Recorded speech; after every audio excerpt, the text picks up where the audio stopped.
Hello, my name's Adrian Goldberg and welcome to the Byline Times podcast. The Byline Times, it's what the papers don't say, what radio doesn't report and what telly doesn't tell you. This time, calling for a Gaza ceasefire. What's the problem?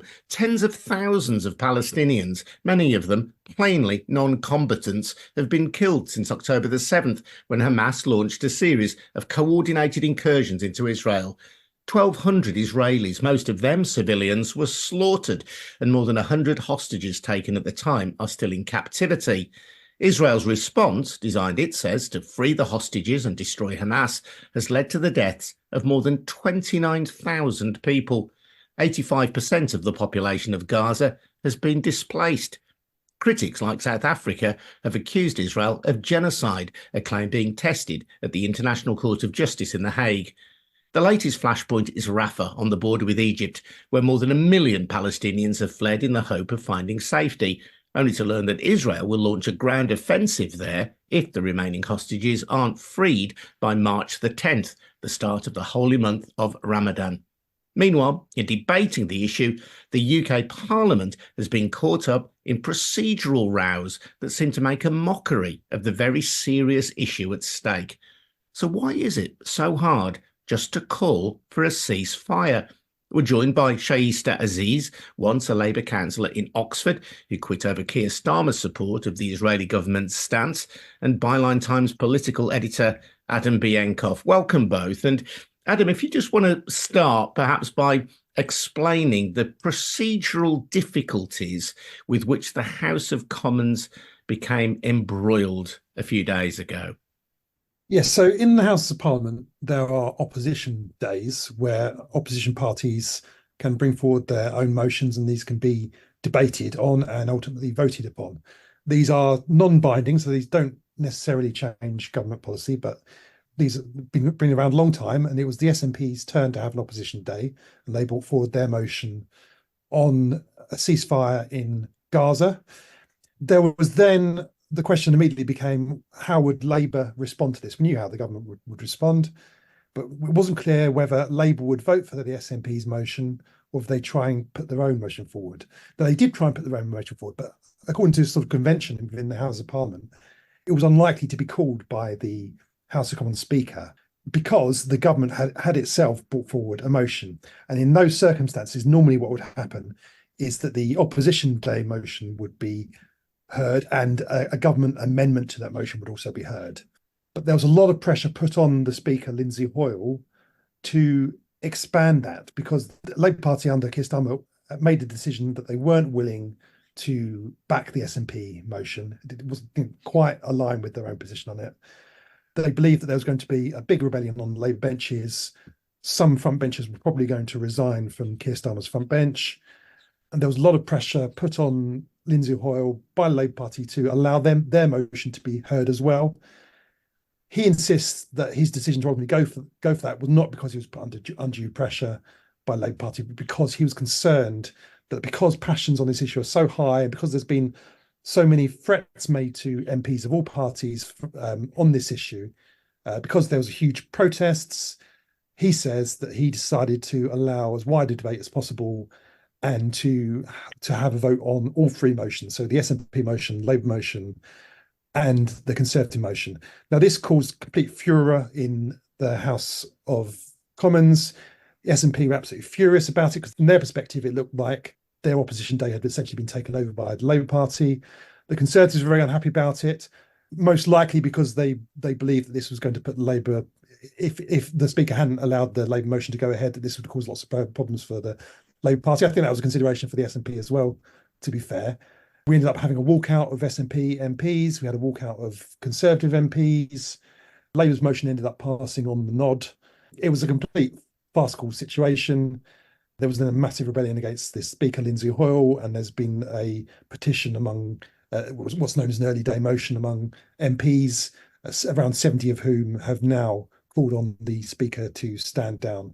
The net effect of it has been that the serious issue of concern on Gaza has been sort of overtaken by this sort of parliamentary process debate, which has been going on for some days now.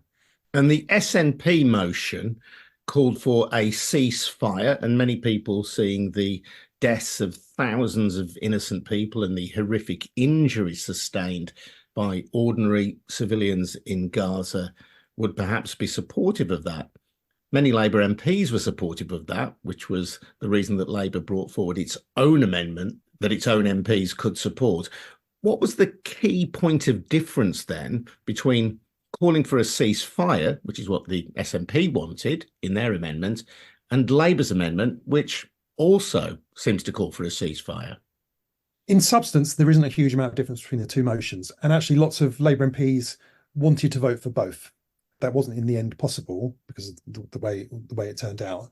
Between the two motions, there wasn't a huge amount of difference in terms of substance. There was a slight difference, I think, in terms of tone.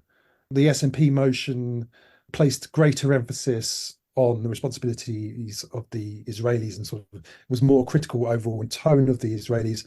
There's use of the phrase, in particular, the collective punishment of Gazans and Palestinians, which I think the Keir Starmer leadership objected to.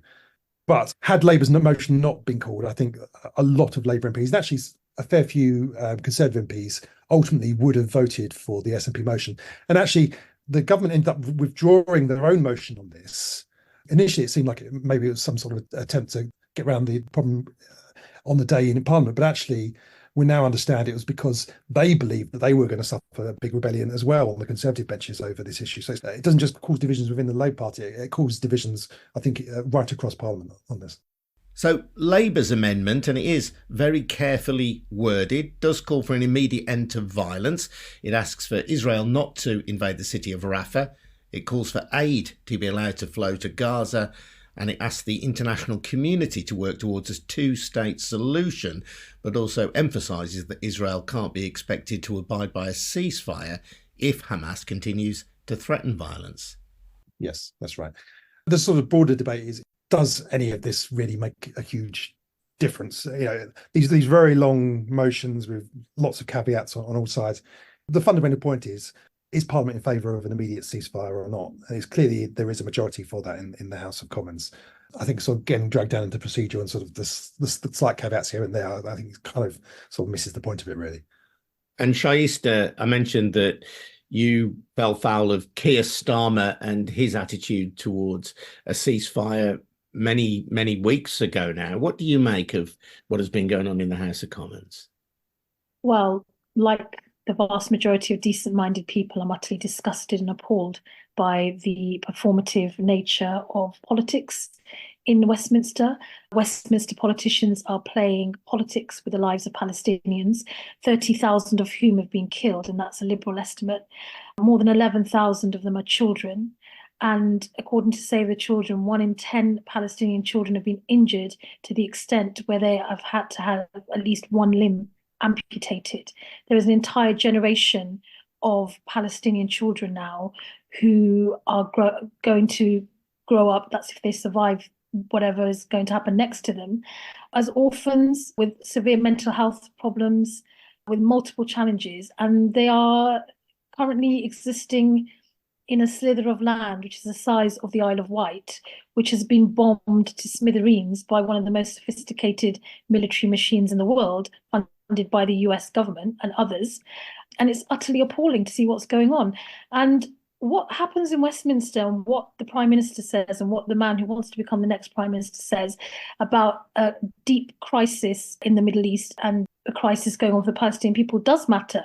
Because international law matters, international humanitarian law matters as well, and decency matters too. And the UK government has fallen foul of this in the past, most recently with what happened in Iraq. And here we are again. This is having massive implications, not only obviously first and foremost for Palestinian people, but also here in the UK. Yesterday, data came out showing there's been a 225% increase in reported Islamophobia. That's reported. The full picture is not being shown. And we've seen a massive hike in anti-Semitism. And today, the disgraced former Home Secretary, Suella Braverman, has the audacity to speak to a national newspaper to say Islamists are taking over this country. It is really horrifying and dangerous to see the denigration of democracy being done by our own MPs. Israel says that it is seeking to destroy Hamas, but says that a ceasefire can't happen until all of the hostages are returned. Would you support that call by Israel? So first of all, Hamas taking hostages is a war crime, and all hostages should have been released a very long time ago. They certainly need to be released now. This is a disingenuous position from the Israeli state. Israel is the occupying power. Over the last 4 months, it has obliterated Gaza. The civilian casualty rate is one of the worst ever inflicted in any conflict in modern times. And if you look at the devastation and destruction of Gaza, there is no justification for this at all. This is collective punishment. People are being starved. Aid can't get in. And just to be clear, this has been going on for 16 years. There's been a siege, a blockade of Gaza. I'm a former international aid worker. I've worked in Gaza and I've worked in conflict impacted countries. Wherever conflicts are taking place, there is a process. A ceasefire, first and foremost, has to be put in place for all parties to a war or to a conflict to stop, to cease fire, for aid to be allowed in, and for people who need desperate help to be given that help. So I think one of the challenges in terms of the framing of what's going on in Gaza is there are people who claim that Israel is being treated in a way that is very particular because it's a Jewish state. That's not true. Israel has been treated with kid gloves by international governments in a way that other countries simply have not been, and neither should they be. Israel has an obligation to ensure that civilian casualties are kept to an absolute minimum. That is not happening in Gaza. It's not happening in the West Bank. And the final point I'll say on this is that ultimately the bombing, the onslaught on Gaza will stop. When and how, when it will stop, we don't know. It needs to stop immediately. And when it does stop, Hamas, Israel, countries neighboring Israel and Gaza, Egypt, all these other countries, they're going to be involved in negotiating a process to move things forward. Now, my concern here is that, first of all, the level of anguish, the level of destruction, death, killing, misery, that price is too high. But also, we are nearly 2 weeks away now from Ramadan. There is deep anguish, not only in the UK amongst British Muslims and others, but across the so-called Arab and Muslim world. The goodwill and the desire to find a way out of this on the streets is diminishing. And this matters because it's going to also influence those governments and the way that they have to negotiate with Israel as well. And Adam, I was speaking to David Waring on this podcast a few weeks ago about the Israel-Gaza conflict. And he said that although we may think that the UK's position on this perhaps isn't that important, certainly relative to the United States, we are nevertheless seen globally as a powerful force, that we are a key ally of the United States, and that if the UK government said now, we call immediately for Israel to implement a ceasefire in Gaza, that would have international ripples. We are stronger in some ways diplomatically than we sometimes imagine. Yes, we are a significant player on the world stage, and I think it definitely does have an impact. I think there's a debate to be had about exactly how big an impact that is. But I think there has clearly been a shift in the world community in terms of putting more pressure on the Israeli government in recent weeks and months. And I think some of that is coming from public pressure. We commissioned some polling in the wake of the October 7 attacks by Hamas. And we asked back then, towards the end of October, which side of the conflict most people felt sympathy for in the UK. It was pretty even, but there was a slightly more sympathy for Israel's side. We asked that same question again this week, and it's completely flipped, and there is now significantly more sympathy towards the Palestinian side. However, it is worth saying that the majority of voted people in the UK don't appear to have actually a strong opinion on it either way. So I think for those that are concerned about this issue, and rightly concerned about it, it's something that people care very passionately and strongly about. I think for most people, it's not kind of a top of the mind issue. It's not something that is affecting their vote, but it is something that MPs hear a lot about. They get a lot of mail in their mailboxes about it. There's big protests on the street, as we saw. But yes, the public mood is definitely shifting away from from support for Israel. We also asked, do you believe that Israel's response has been proportionate or disproportionate? There's been a significant shift in that now. Around half of voters now say, just under half of voters now say that Israel's response to the attacks at Hamas has been disproportionate. Only 70% say that it has been proportionate. Then when you ask whether voters approve or disapprove of the government and Labour's response to that, again, we go back down to the relatively low numbers of voters actually having a strong opinion either way.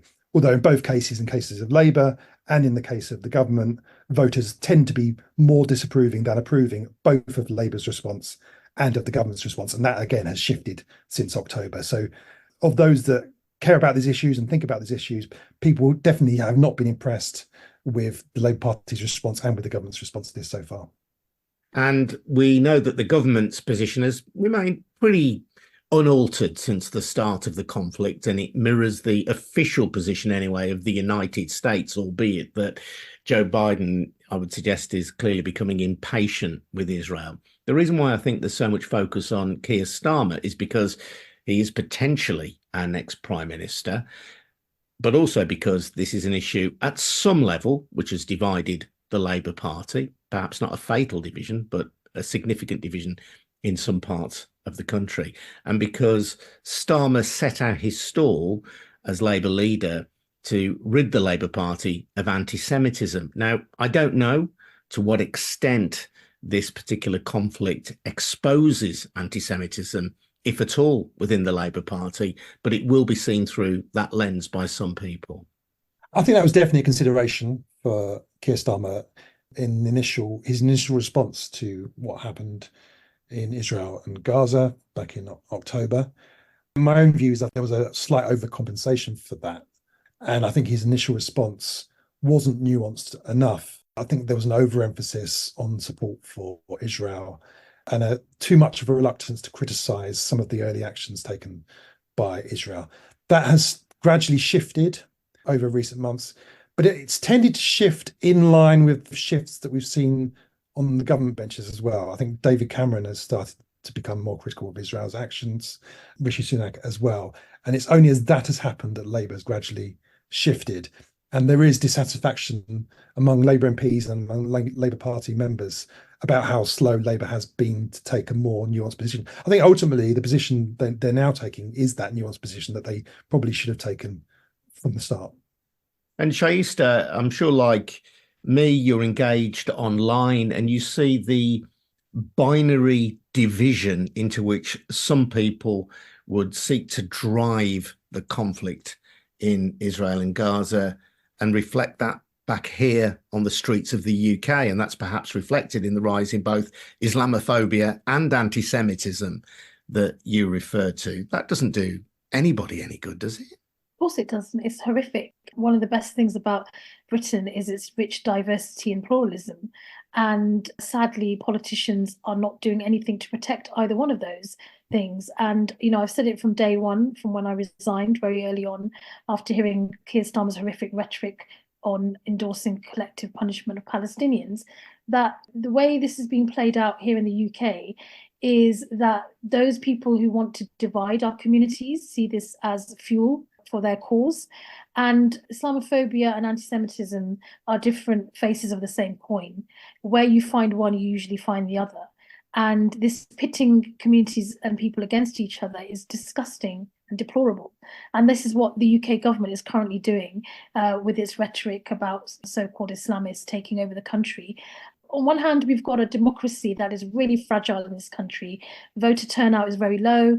There's, barriers being put in place by the Tory government for people to vote, etc. And then you've got engaged citizens who are outraged by what's going on, the mass killing of innocent civilians. So they're out on the streets, they're protesting. They're not hate marchers. They're not anti-Semites. They are not Islamophobes. Yes, of course, there are going to be pockets of those people present there as well. And they should absolutely be called out and dealt with by the authorities. But these are everyday people who are absolutely anguished by what they're seeing. And it's quite incredible, isn't it, to see this kind of rhetoric being applied to people who are anguished at seeing the mass killing of innocent civilians and who want to see peace for Israelis and for Palestinians. And for me, this is not a binary issue. There can be no safe and secure Israel unless there is a safe and secure Palestine, where Palestinians have a state, where they have dignity, where they can access food and water like all of us can. There can be no security for either set of people unless there is security for each of them. This is the longest running military occupation anywhere in the world. And the outside world seemed to have forgotten about Israel and Palestine. And it does until something happens like this. And then everyone starts talking about it again. Well, I think this is very different to what we've seen in the past decades. This is very, very different. And I think there's also something here about a contract that's been broken, particularly with the Labour Party and a lot of ethnic minority communities, not just Muslims, I'd like to add. There's a contract that has been broken. There is this sense that our lives don't matter, Muslim lives don't matter, Palestinian lives don't matter. And I've seen this contract broken in a way that I haven't seen before. And the Labour Party has not done itself any favours when it comes to giving carte blanche support to the State of Israel, when it should have been holding it to account and demanding an end to the onslaught of Gaza. And it still hasn't done that. This motion that it's put forward doesn't call for an immediate ceasefire.